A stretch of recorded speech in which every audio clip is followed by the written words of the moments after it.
universe is infinite. It has no beginning and no end. In both science and religion, creation is often discussed from a perspective of having a set or a specific beginning. In science, we call it the Big Bang. This is the theory that says everything in the universe was compressed to the point of a single, infinitesimally small particle, something we would perceive as unity, and then rapidly exploded and expanded outwards and created everything in the universe. In religion, it is generally called creation, when God, or some all-knowing and all-seeing entity, being the only one imbued with such power, created everything, presumably in 6 days, before taking a well-deserved day off. Let's take a step outside the box for a second and put these two sides of this cosmic coin into a Vesica Pisces. As usual, the two enemies that never got along actually have quite a lot in common. Both say that the universe started with unity and expanded outwards. Both say that light was an important factor in creation as well. If at the beginning of the universe we were one essence and somehow became everything, then both are saying the same thing, that we came from the same source. But wait a second, how can we make sense out of that statement, the universe is infinite, if we are measuring it from a sense of having a beginning? And that leads us into the topic for today, cycles. And this is what we're going to talk about now, right after the intro.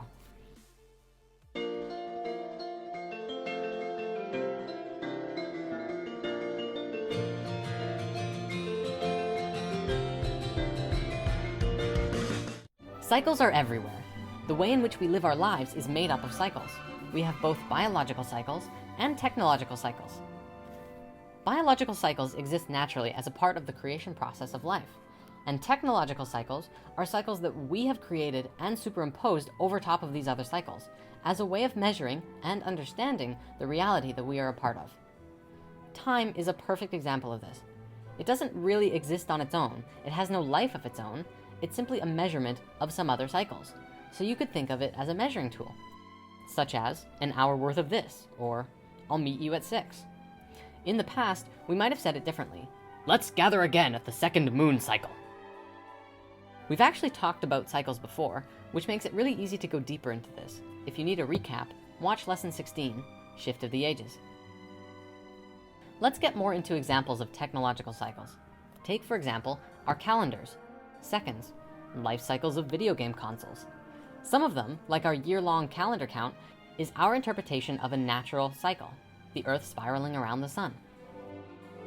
Others, like video game consoles, are completely based on our modern world, current technology, the economy, buyer's demand, and what have you. Biological cycles are nature. They happen in relationship to each other, and are much more harmonic than the cycles that we've created. They are natural. The tree doesn't think, is it time to bear fruit yet? I'm just not sure. I think I'll hold off because I'm afraid no one's gonna eat the fruit, right? In nature, the tree just doesn't. It knows by its inherent instructions what it's supposed to do. It's by its natural design. Other cycles in nature are like solar and lunar cycles, the 4 seasons, and bears that hibernate. Notice too, with the information from lesson 16, you could map it like this. There are smaller cycles within the larger cycles. Like our celestial cycle, we find it broken up into the 4 seasons, and inside that, we have the cycles of the rest of life on Earth, all doing their thing in relationship with each other, which are both influenced by and influence the larger cycle.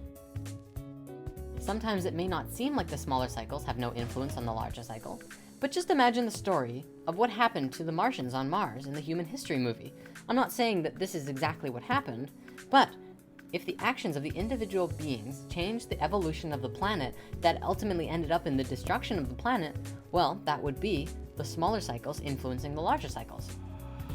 You know, it's just an idea.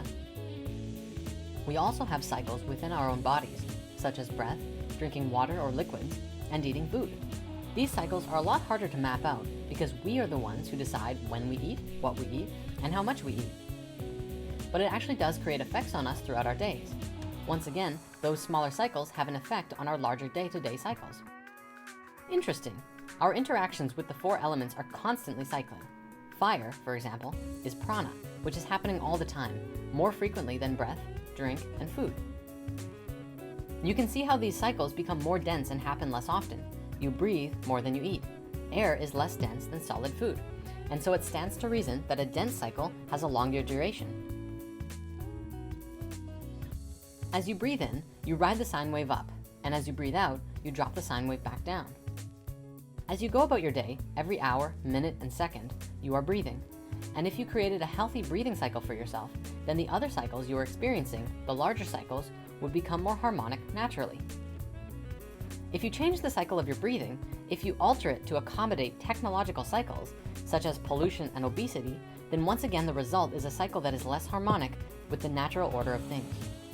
Some call this dis-ease, the opposite of a natural cycle, which flows with ease.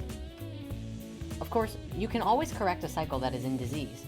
Sure, it may take some time, but enough steps in the direction of a natural cycle do eventually get you back in the flow. If you start your day in a healthy way, at the start of the morning, then the rest of the day will flow that much more harmoniously. If you wake up with the sun, you ride the wave of the entire day and are more in tune with the day itself. This was a hard one for me to get and put into practice because I always used to love sleeping until noon. If you think about it, there are different things adapted for different parts of the day. Cats can see in the dark, so it makes sense that they're night animals. I have trouble seeing in the dark without superimposing a technological cycle over top of it, so maybe I should be sleeping. What I mean is lights and night goggles. Artificial light is a cycle of electricity, a technological cycle. There are positive and negative swings in the cycles. What I mean when I say positive and negative is the presence of something and the presence of the opposite of that thing. Such as with a magnet, you have a positive end and a negative end. One is pulling and one is pushing. Plus or minus, male and female. A lot of people think that negative means bad and positive means good, and that's not always the case. We're actually going to touch on that closer to the end of this video. A better way to look at it is male and female. Positive is male and negative is female. And don't get caught up on that positive is good and negative is bad. Women are wonderful. And in fact, in gender, everyone has both male and female energy, not just one or the other. It is the essence of giving and receiving. The best example I can give you is night and day. It's that simple. When we don't allow the cycles to flow in their natural order, we often create things that feel uncomfortable over and over. Sometimes we call it things we don't want. It's actually a sort of short circuit in the cycle, or a loop. The positive looping back on itself, or the negative looping back on itself. It's not supposed to be a loop. There needs to be a crossing over of the male and female energy.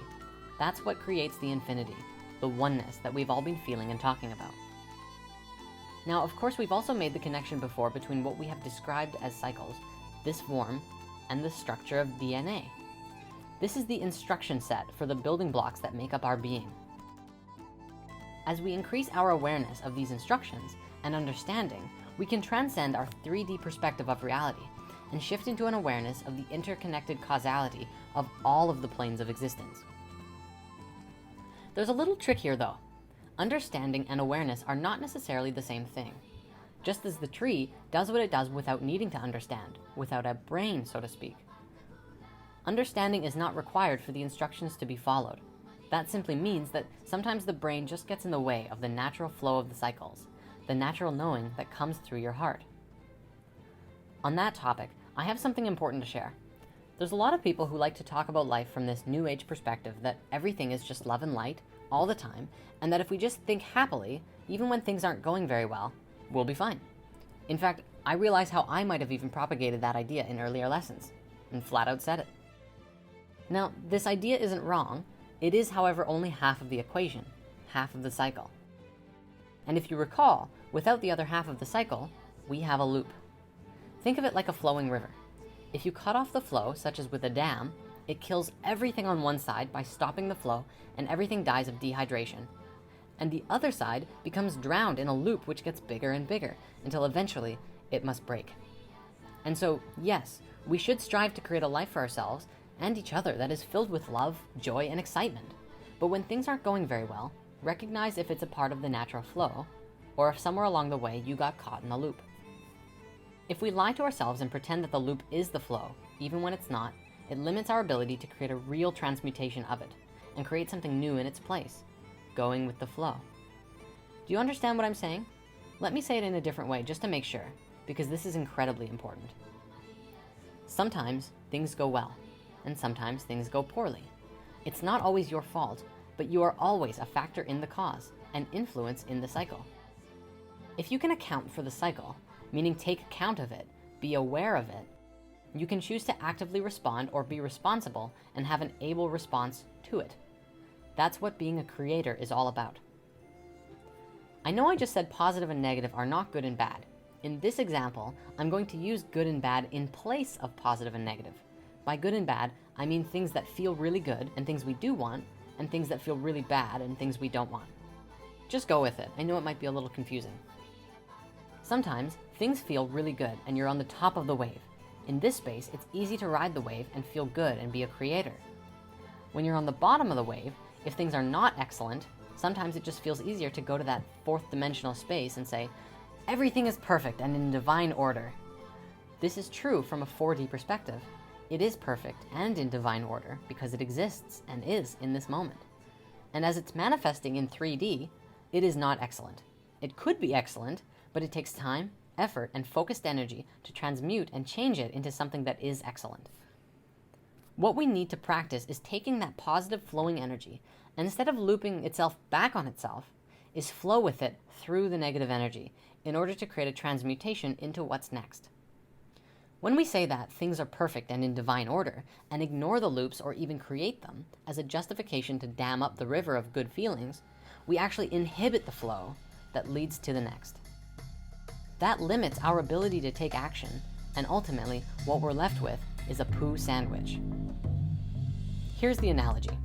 Say I'm making you a delicious sandwich, and you've got bread, tomatoes, avocado, chives, maybe some peppers, and a roasted portobello mushroom.